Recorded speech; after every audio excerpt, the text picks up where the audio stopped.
Hello viewers, and a warm welcome to the show today. I'm your host Chef Andy, and today we are going to be working with tacos, a very different kind of dish, of course, to us locals. This is a particular dish inspired by the Spanish and the Mexicans in liaison. And what happens is this is a very simple dish that entails a little bit of a chapati wrap or a tortilla wrap, and particularly it also comes with a very simple salsa that goes with it, and of course some chicken or some beef, which is also an added alternative. But before I begin this simple dish, we'll of course introduce the ingredients just to give you an idea of what to expect. Now from the front, I've got some pesto, about 2 teaspoons.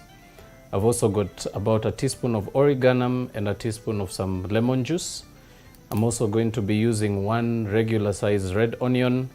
You're also going to require about a 1/4 cup of both white and red cabbage shredded. You're also going to require about 200 grams of some chicken breast, a bit of flour for dusting, 1 medium-sized tomato, some salt for seasoning, of course with some black peppercorns to crush. You're also going to require some fresh coriander and of course some pre-made tortilla dough. Now for those of you who may also wonder or rather want to know the technique of making the tortilla wrap, remember you can recap on this on the previous episode that we did of dinner guide, and you can be able to get the recipe from there. Now we're also going to be introducing these two items on the chopping board with us. I'm going to be using a pizza cutter for this recipe. Alternative to that, you can also use a daring mold, which is just basically to cut out the dough, or alternatively you can also use the open end of a glass, which should actually also aid you in getting some beautiful round cut dough. Now before we begin, I'll of course give you this chance to grab your pens and papers and of course some time to refresh. And when we do come back, we're going to dive right into this very simple dish. So please don't touch that dial. We'll be right back.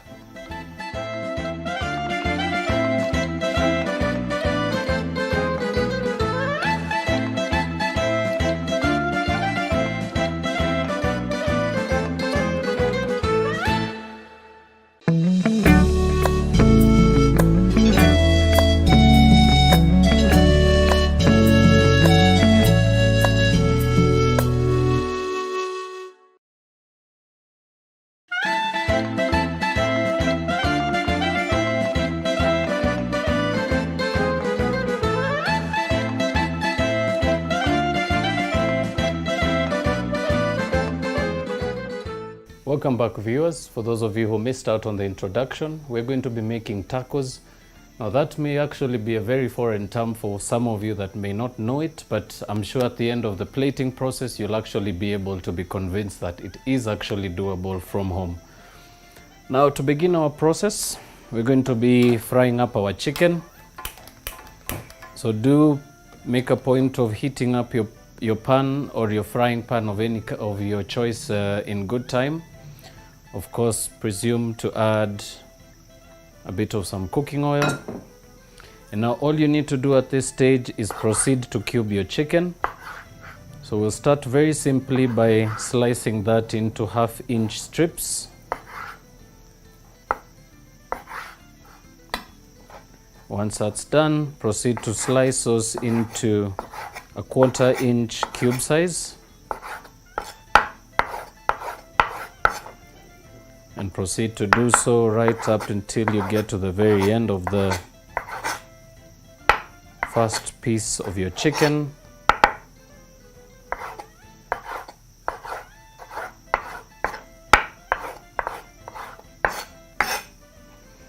Right, you should actually have about 80 to 100 grams, which is workable, but very important, always have a little bit extra just in case you're actually going to be making this for a bigger number. Now to begin the process, very simply proceed to add your chicken onto your pan. And for this first part of the cooking process, we're basically going to be browning our chicken. And by browning, we're basically referring to just giving it a bit of color.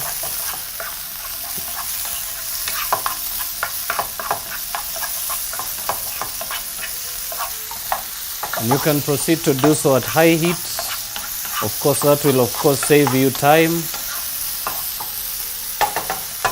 as well as of course giving you a bit of color a little faster. So we're going to allow that to continue undisturbed on the side.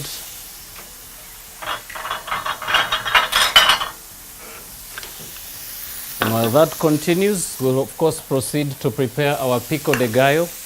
Now, Pico De Gallo is a very, very simple condiment, or rather a simple addition to a taco.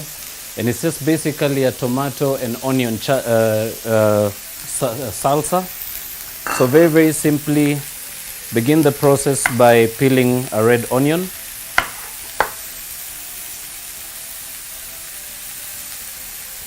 And basically what we're going to be doing with the Pico De Gallo, or the tomato and onion salsa, we're basically going to be using that as a topping to the tacos.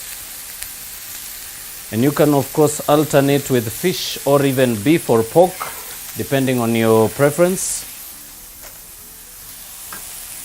But I will also mention that the original dish actually called for the use of some fish fillet.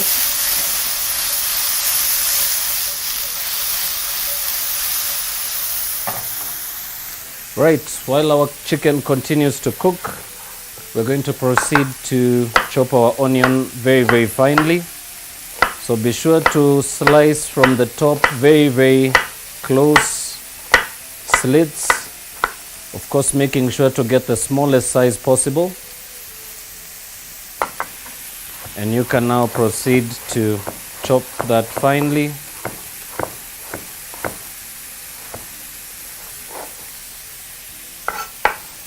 Proceed by finishing off by placing the last quarter onto your chopping board. And proceed to chop that a little finer with a sharp knife. You can discard the root at this stage and of course reserve the rest of your onion. And what we're going to do with that, we're going to pour that into a mixing bowl. Remember, this is of course going to all be mixed together before the plating and of course during the mixing process. Now once that's done, we're going to also clean out a bit of some tomato. So begin by taking out the eye of the tomato with a sharp knife. And once that's done, it should lift out very easily. Proceed to discard. And you can begin to quarter your tomato. Of course, paying close attention to your hot pan.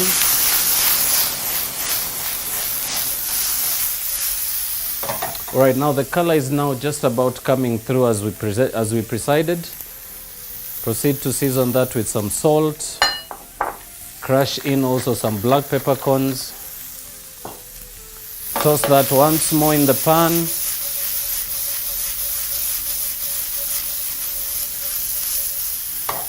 And once that's completely browned, you can proceed to grab another mixing bowl or even a small bowl of your choice. And what we're going to do to that is proceed to add your pesto to the bowl.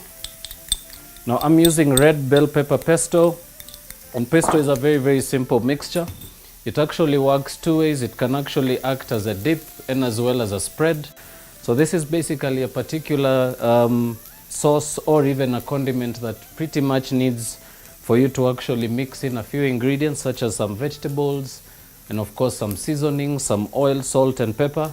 And what you basically do is churn that through a blender, and what you do get is a very, very flavored consistency. But as I mentioned, it's actually not cooked. What you do is you puree your vegetables while they're already cooked, and of course season as you proceed.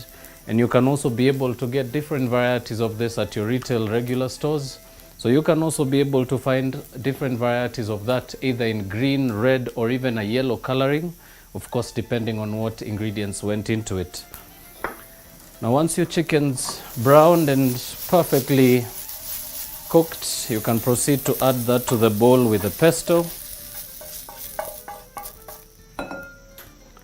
You will of course get a very, very strong kick of pepper at this stage.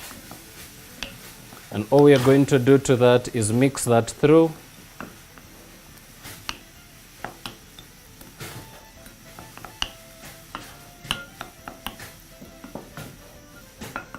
And once that's done, remember the chicken is still a little hot at this stage. We're basically going to allow that to blend in with the flavors as it continues. basically allowing it to cool down while absorbing the juices from the pesto and of course the seasoning as well.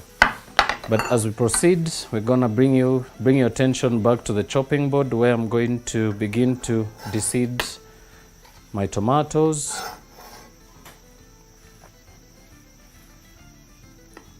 Of course, making sure to remove the inner flesh of the tomato completely. And of course, you can also slice out any particular bits of that still look quite watery. Remember, all you're looking for is the very, very outer flesh of the tomato fruit.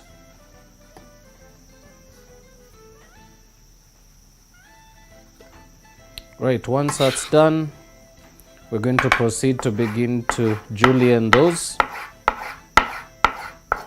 And you'll proceed to do the same to the very end.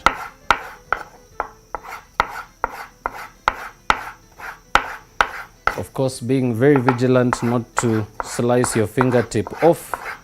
You can alternatively do this much slower. You will still get the same result.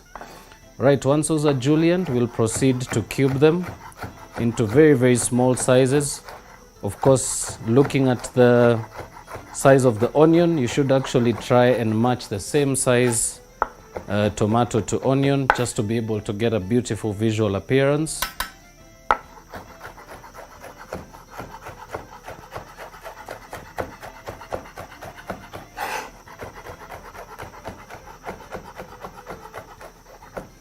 Once that's done, we're going to proceed to add that to the bowl with the onions. And you can of course discard that or use it for something else a little later. Now I'm just going to turn my board around just to be able to have a nice dry surface to be able to chop up my coriander. So be sure to always check your coriander for any particular leaves that may have actually gone through some freezer burn. And you can discard those before proceeding to chop that very finely. So begin by assembling all of your leaves on your board and very simply proceed to chop that finely.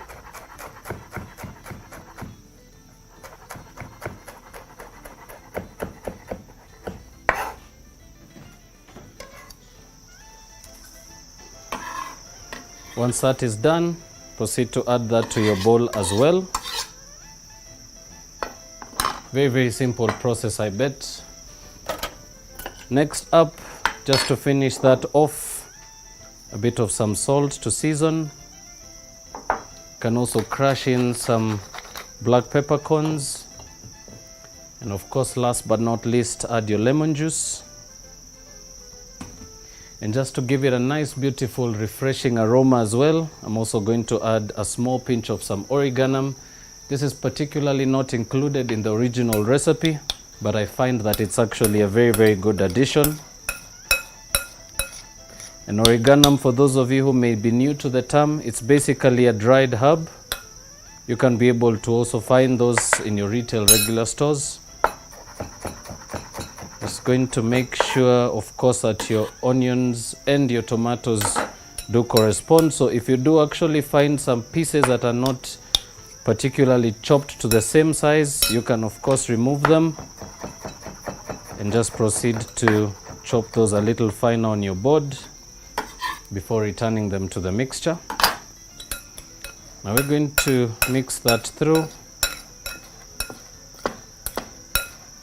And once that is done, we're going to also allow that to continue to just develop in flavor at the back. So you can always leave that undisturbed. And of course, also very important to mention, if you are going to be making a salsa, remember making a salsa way ahead of time will of course cause two things. Of course, your mixture could of course go very watery and the flavors could of course split. But a freshly chopped salsa will of course hold the juices. It also hold the texture. And of course, the flavor will actually be a little more crisp. Right, so once your salsa is done, we're going to proceed now to work on our tortillas, our mini tortillas rather. Very, very simply, begin first by making some space to work in.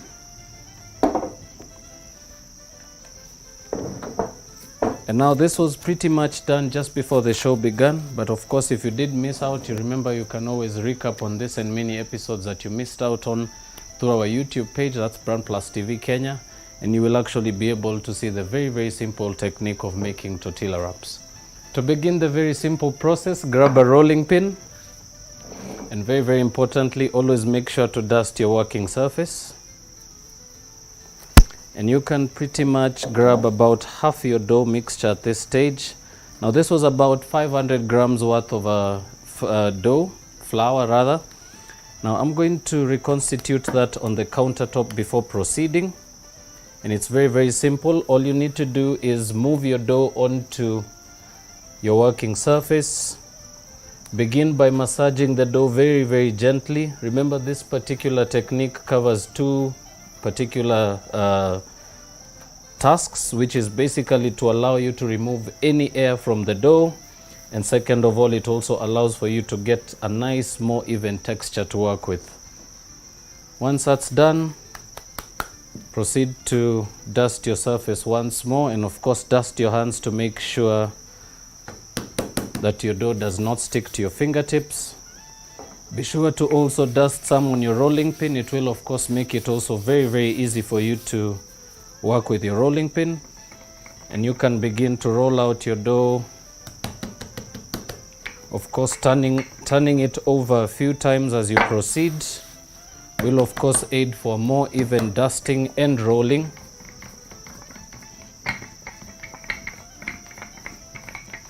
So for this particular stage, all you're going to do is roll it out as wide and as big as possible. Of course, paying attention to the detail, which is of course making sure that the thickness is constant right through. And you can be able to achieve that very, very simply by of course repeating the same technique of rolling every time.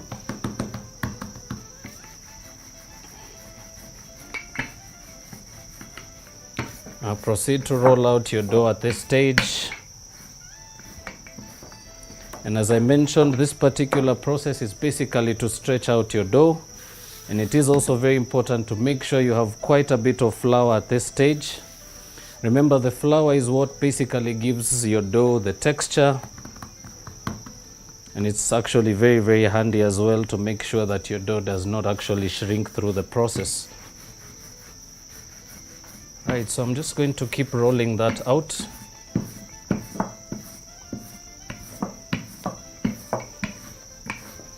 And as I said, for this particular stage, don't be too concerned with the shape, because you do actually have a cutter that will aid you in doing so.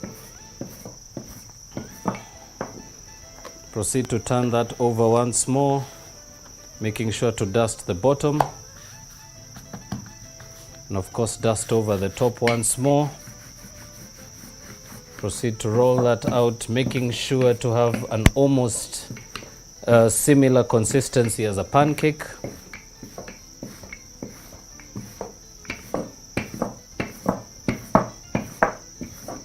Right, once that's done, remember your dough will always try to, or rather the elasticity in your dough will always try and bring the dough back to shape. So you can be able to beat this very simply by making sure to turn over a few times before beginning to cut out your tortilla wraps. And you can of course also take this chance to just brush off any excess flour that could actually be on the top or the bottom surface of your tortilla mixture. And once that's done, just rub the excess on the side of your working area. Should actually make it easier to reduce debris on your hands. Next up, we're going to grab a pan, and you can begin by turning your knob to almost medium to low at this stage. And now what we're going to do is we're going to be working with the simple tools I showed you a little earlier. As I said, you can alternatively work with a pizza cutter. It's very, very easy to work with. But for the fact that we've got a daring mold today, I'm actually going to show you what more this could do. And of course, for those wondering where you can be able to find one of these, any particular food store should be able to sell you one. Just ask for a stainless steel daring mold. You should actually also be able to find this in very, very diverse sizes and shapes. Now all you're going to do at this stage is begin by dipping your cutter into a bit of the flour, move it around a few times, and what this does is actually creates a very, very beautiful coating around the ring, aiding you in actually cutting this out without the flour sticking to your cutter. So very simply proceed to place that over your dough, and you can tap that almost 2 to 3 times by hand. Of course, I will also mention at this stage, do not proceed to twist it around, because what happens, it's actually going to give a very, very different shape. So once that's cut through, proceed to just lift very gently. And you can, of course, use your cutter to detach any bits that are still not untouched. And you can proceed to do that in your pan. And just proceed to go right up until you have about 4 to 5 pieces for this recipe. Of course, if you do have any more chicken remaining, you can also proceed to make a bit more. But we're looking to make about 4 to 5 pieces, so we are going to make about 6 mini wraps for that process. And just proceed to move each one onto your pan. Of course, always making sure that there's a bit of space between each particular piece. And that should aid in getting a fully cooked tortilla wrap very, very easily. Right now, proceed to do the same right up till you get to the last and final piece. And remember, you can also use a knife for this process, but it will actually be a little trickier. But of course, with a bit of practice, you should be able to get the drift around it. Now for the last and final piece.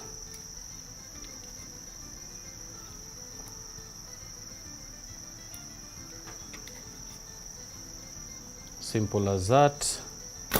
And you can actually reconstitute that dough once more. This could actually sit in a refrigerator overnight, and you can actually be able to use this over 2 days. But be sure to always take it out in advance, allow it to come to room temperature before rolling out, just to make sure that you don't stress out your dough. I'm just going to dust that very lightly. And what that does is the flour actually manages to trap any excess, any little moisture that's still left off in the dough, and it will actually aid you in re-rolling this anytime you need to use it again. So I'm just going to move that onto a small plate on the side. And of course, as you can see, they are going to start puffing up very, very quickly. Very important to remember to always move your pan off the heat when that happens. And that will allow for a slow, continuous cooking of your tortilla wraps. And once you turn them over, just proceed to turn off your heat completely. And the little bit of heat that's still in your pan will, of course, allow for the tortillas to continue cooking through. But very importantly, always make sure that they do have a bit of color on each side, just to make sure that your dough was actually cooked. Right, now these are pretty much done now. And very, very simply, you can proceed to move those onto a board and allow them to cool off.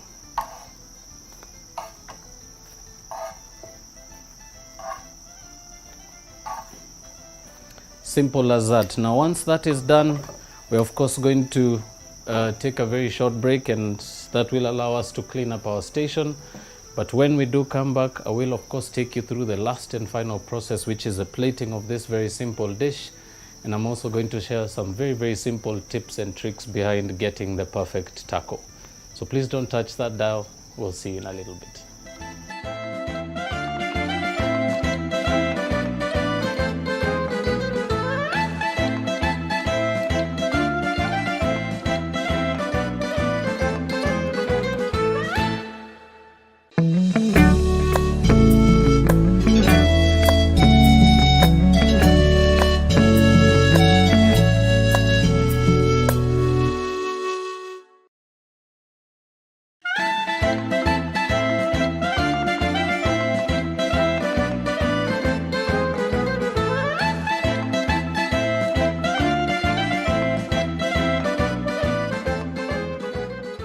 Welcome back, viewers. If you just joined in, we're right about at the end of this episode.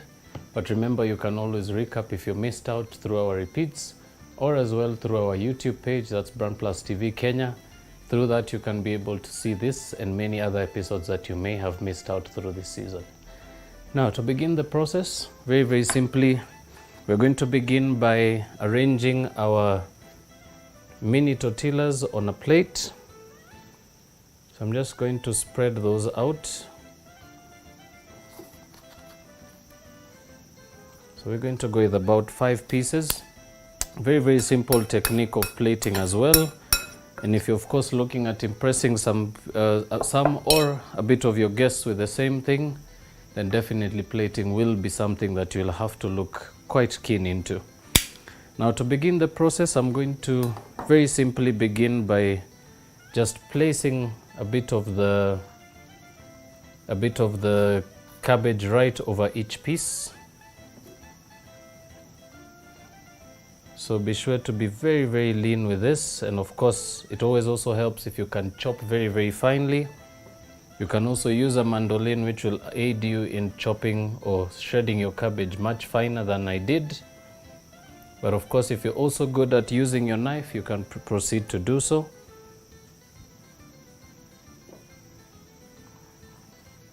Right, once the red cabbage is on rather, we're also going to break that color with a bit of the white cabbage. So it's quite one very refreshing appetizer that you can serve. It actually goes well even as a vegetarian option. And as I mentioned earlier in the show, you can be able to make your own variations using some fish, pork, or even beef or lamb. And you will of course be able to get a somewhat more refined flavor as well. Right, once that's done, we're going to finish that off by topping with some chicken and of course the salsa. But of course the chicken pieces will go first, so a small teaspoon on each plate, or rather on each piece. Giving of course about 3 to 4 pieces to each of these will of course give you a very good balance.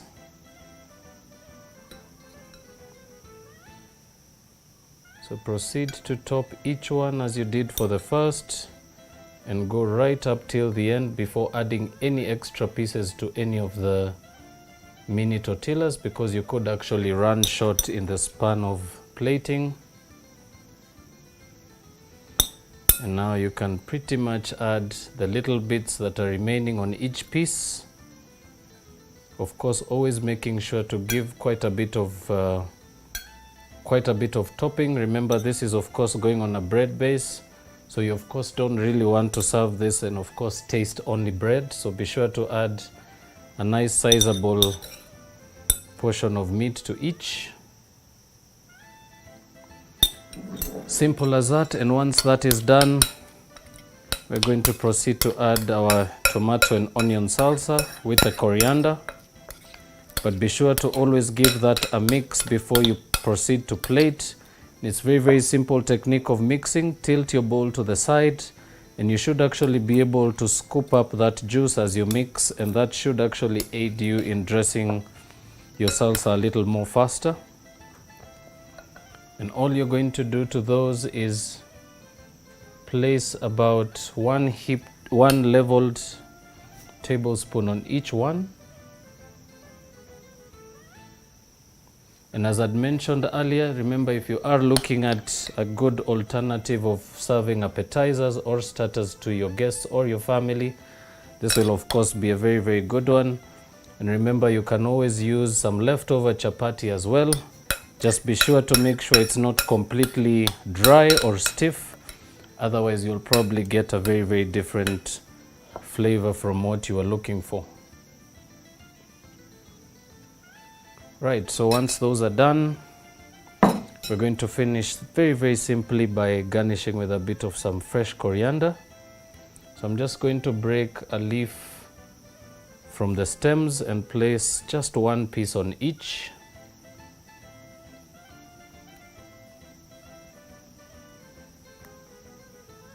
Of course, doing so right up till the very end.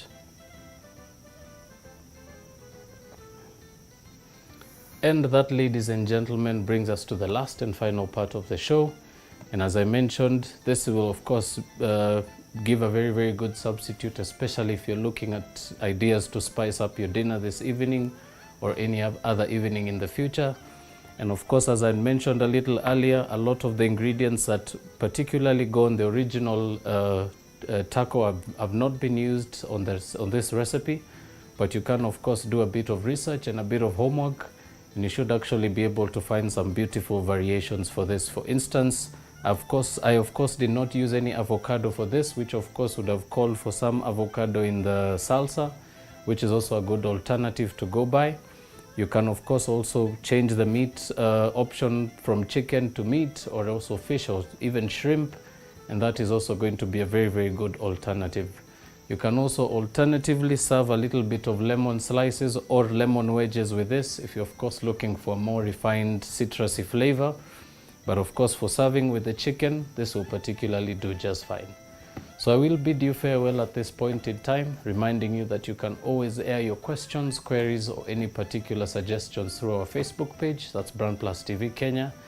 And of course, if you missed out on this and many other episodes, you can also be able to catch up on that through our YouTube page. That's BrandPlus TV Kenya. But for now, we will of course bid you a beautiful, beautiful evening. And until the next episode, do have a lovely day. Do have a lovely evening as well. And God bless.